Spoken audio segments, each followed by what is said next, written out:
Welcome back to Final Fantasy IX.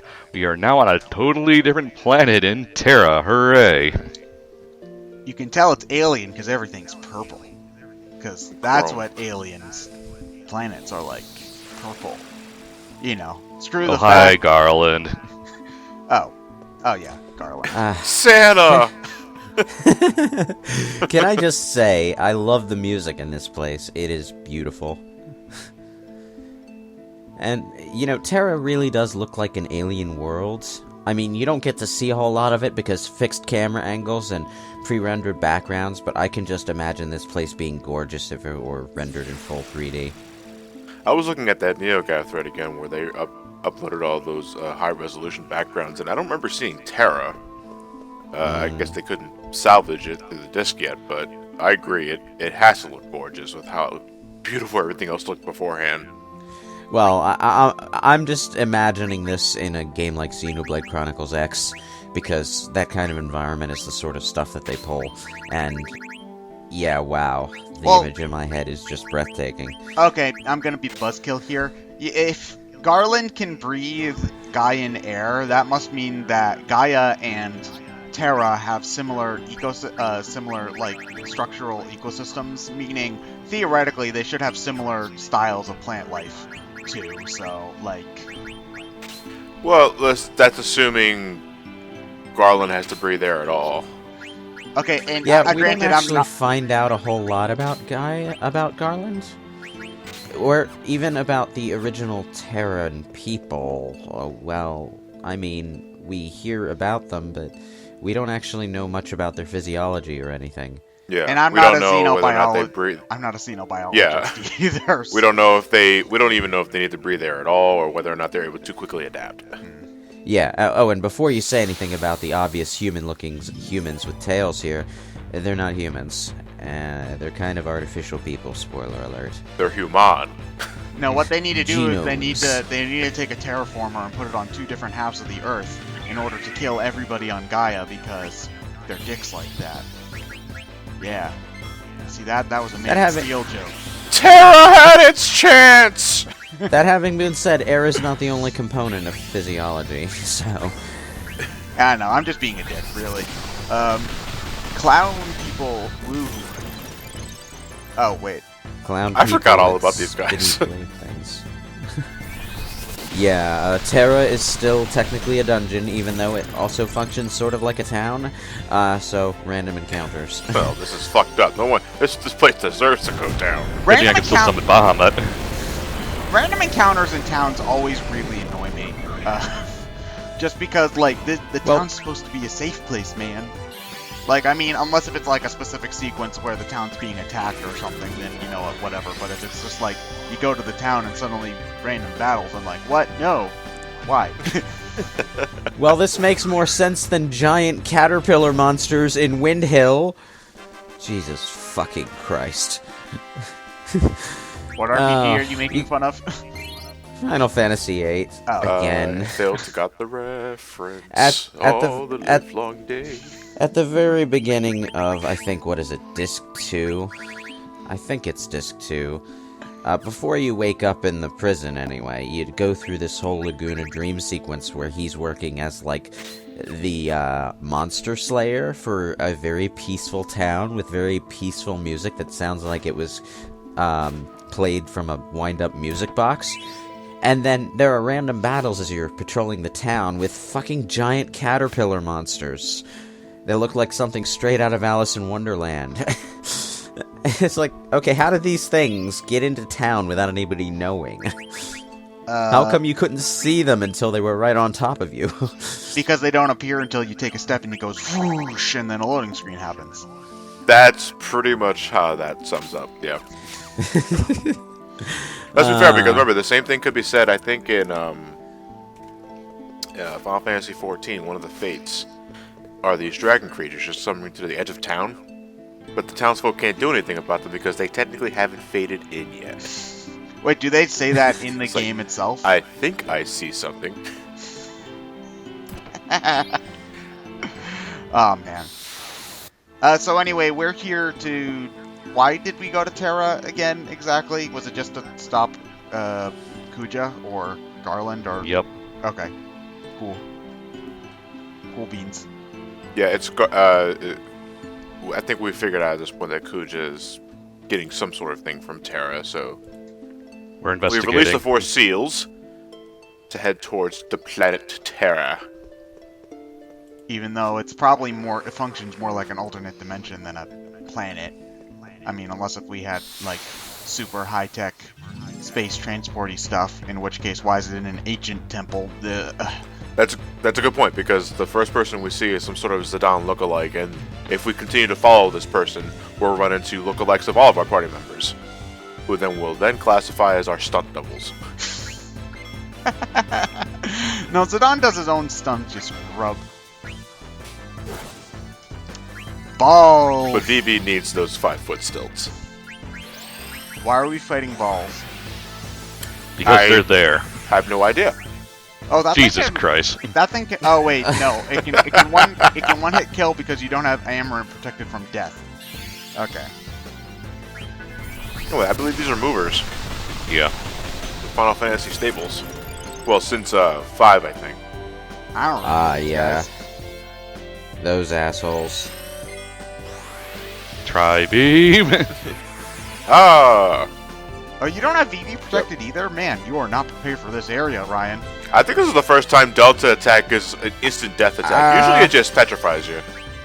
Well, does Final Fantasy IX have technically have an anti-death skill? Yeah, I believe I think it we does. mentioned this in the last part, and I don't remember finding an answer for that.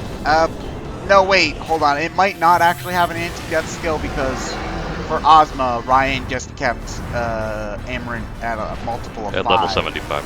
Yeah. So that level 5 death wouldn't work. FF9 might not have just a straight-up death skill, but it's hitting rather frequently for a death attack. It's supposed to be, like, hard to hit with, or whatever. Well, the Delta attack is something the movers can only do if all 3 of them are alive. Once you kill one of them, you can't do it anymore. Yeah. Otherwise, it's... Whoa. Wait a minute, isn't Delta something that has 4 sides, or am I thinking... No, it's 3. It's 3. Yeah. Because I know Alpha's 1 and Omega is the last letter of the Greek alphabet, but I don't remember what Delta's supposed to be. No, wait, I think it's Alpha, Bravo and Charlie is military stuff. Alpha, Bravo, Charlie, Delta. Yeah, no, wait. That's just like we got 3 fucking technical things mixed up there for a second. I like that. Oh, wait, hold on. You got the demon's mail. That was the demon's vest. Okay. Nice of that demon to leave his vest lying around for us. Yeah, it was Casual Tuesday, so he didn't feel the need to wear it. I think if you press the select button on the demon equipment, they are homages to Final Fantasy IV. I do believe that Cecil could wear demon equipment, but there was never a vest that he could wear because Cecil was all about heavy armor. So yeah, he'd probably be wearing the Dark demon Knight, mail. Paladin. Yeah, well, until he became a paladin, he was. I can't remember how far into the game he became the paladin. It was probably before the halfway point. It was pretty early. Yeah. It was pretty early, and your level got reset to 1 when it happened, which was a pain in the ass. But your stats were the same as your Dark Knight, so if anything, you can only go up.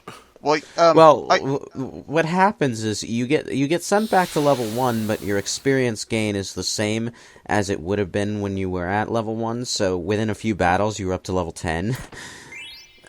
So wait, and you had the Mythgraven Blade, which was Holy Elemental, which could take out the zombies really quickly. John. So in Final Fantasy IV, Cecil's stats when he upgrades to Paladin are the same as he was when he was a Dark Knight. So could you theoretically, if not the same, then at least really similar, so that you're not a naked baby. So wait, on the top of Mount Ordeals. I'm just wondering, could you level up Cecil to a level 99 Dark Knight and then have him turn into the Paladin and then have him continue to gain stats on No. Oh. There's a certain stat that's within reasonability to make the rest of the trip, stable. Functionally, when Cecil upgrades to Paladin, what winds up happening in the game's programming is Dark Knight Cecil gets swapped out of your party for Paladin Cecil, who is in the game coding a separate character. Yeah. Okay. Yeah, I forgot how. Oh my god. That's what likes would look like if they had eyes. Ew. Kill it right. I think this one debuted in 7. I don't like it. Get rid of it. Why? What the hell's up with the camera right now? Eeny, meeny, miny, mo. Wait, he killed himself. Oh! I love it when that happens. Yeah, Oh! this is a blue magic spell called... This is a blue magic spell called Roulette. Kina can learn it. And, basically it randomly selects a target from either party and kills them with a 100% probability. Wait a minute, but there's never really any more than 3 enemies on one side of the screen. On the enemy side of the screen, though, right? That means that if you cast it as Kina, you're more likely to kill someone on your own it's not team. particularly useful as Kina, no. But as you saw right there, it is quite within the realm of possibility for the enemy to get selected. And that guy had really bad luck because it was the odds were all in his favor, 4-1. And then he's still fucking lost. The odds were in your favor, damn it. He ain't no cat. Now you know my pain. This is Bran Ball. Bran Ball, part of this balanced breakfast. Yeah, this is the actual town. And now that I think about it, I don't think you have to deal with random battles inside Bran Ball itself. No, But you I don't. could be wrong. CG cutscene. I guess she was holding her hair when something was happening. It's like, my hair is tingling. Her hair is a spider sense. You know, for a second I thought that was Disney Castle, but it's actually something What is else. up with Zodon's face? Okay, I know I mentioned this at the beginning of the playthrough, but something about, like, Garnet looks fine in these CG cutscenes, but something about Zodon's face just really creeps me out in these CG cutscenes, and I can't really put my finger on it, but it just looks weird to me. It's hideous! For a moment there, I couldn't tell if Garnet was supposed to be passing out or if she was pausing for a fashion shoot. Yeah. But you know what? That's kind of how you do, like, a post-traumatic episode. Like, instead of making it don't. last We are not No, bringing we're that not. game up This again. is not Final Fantasy 9 Other M, alright? I'm not just comparing it to Other M. But that was the intent. No, actually, Other M is not the only story that's guilty of drawing that thing out to absurd degrees. I want to hear 5 other games. Go. Okay, I well, didn't say 5 might be it. games.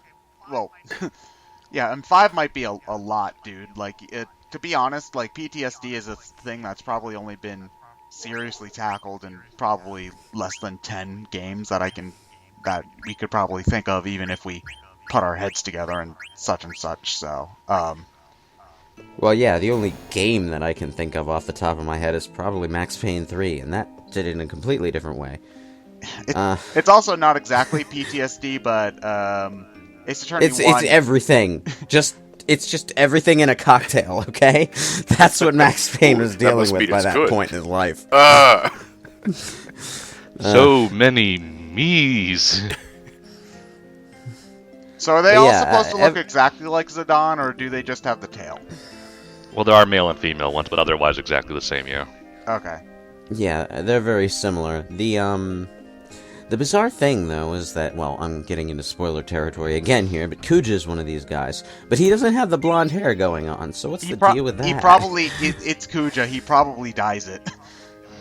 You know what? Considering he dresses the way he does to hide his tail, yeah, that's actually possible. Yeah. Yeah, or I think Garland does mention specifically that he built them for a different purpose, so maybe that just comes with different hair. Yeah.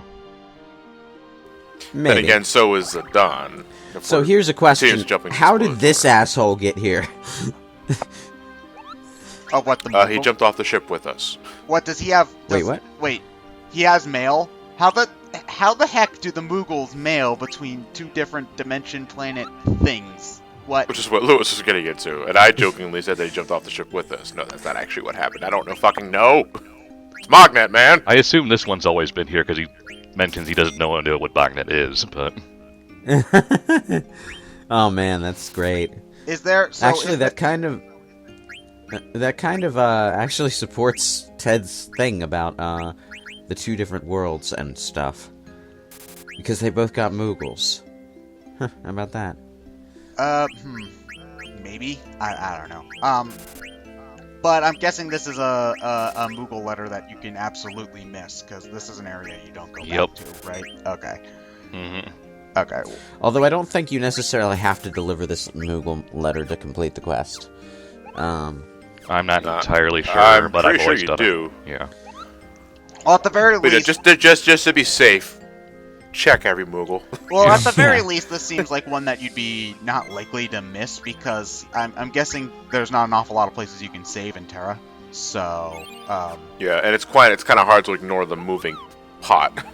With the Moogle pom-com Moogle sticking inside out of it. Yeah. I wonder if It's I wonder if that was a magic pot reference. Maybe. Pot of Greed, anybody? Where the fuck did he come from? Stiltskin, how did How you did get you here? get here? Stiltskin. I was in the second pot. Oh man, Stiltskin really gets around. First he's prancing around in Crystal Chronicles, and now he's in Terra, another dimension entirely. Jesus. Wait, he's in Crystal Chronicles, too? Yeah, and there is a Stiltskin in Crystal Chronicles. Not necessarily the same Stiltskin, but yeah, they added a Moogle named Stiltskin. Have any of you played Crystal Chronicles? The first one specifically? No. No, I can't say that I have. That's unfortunate. It's a pretty fun game. So It's a little unwieldy in single player because of the carrying the crystal around to protect yourself in the mist thing. But BrainScratch playthrough, anybody? Live Crystal Chronicles? We'd have to go through like 6 cons to finish it. Yeah. actually, I don't think it's that long a game. 5 cons. Okay, maybe. Get in contact with your local conventions to invite us, and we may actually do it. Unfortunately, the downside to Crystal Chronicles is it's one of those games where to play multiplayer you need Game Boy Advance connections for every yes. player. Luckily, John has plenty of those. Yeah, but if it's anything like Four Swords, in order to actually record the Game Boy Advances, what we'd need is like 4 TVs, and each of us would be playing the game on a Game Boy player on a TV. No. You're not going to want to record the Game Boy Advance in this case because it's basically a Wii U map function, you know. Well, if it's only that, then that's way better than what Four Sword Adventures did. Because at Four Swords, like, you couldn't see anything when you went into the other areas. If I remember John and Derek's playthrough in any stretch, like, because like whenever you were in a cave or in a house, you just couldn't see anything on the TV, and it was just in the Game Boy Advance, right? Yeah. No. Lame. Even though there are multiple occasions where they do show you the insides of something, and it's just they have to be aggravatingly inconsistent. Well, the thing is that since Four Swords Adventures does have a single-player mode where you just use the GameCube controller, there has to be coding in the game to let you just see inside the house, because if you don't have a Game Boy Advance connected, it just it has to show you what's inside, otherwise you're playing blind. You know? Yeah, I'm right. Woo. Wait, what the heck's up with the guy just standing on the edge there? Just standing there. He's standing there staring into the abyss, talking in ellipses. My man!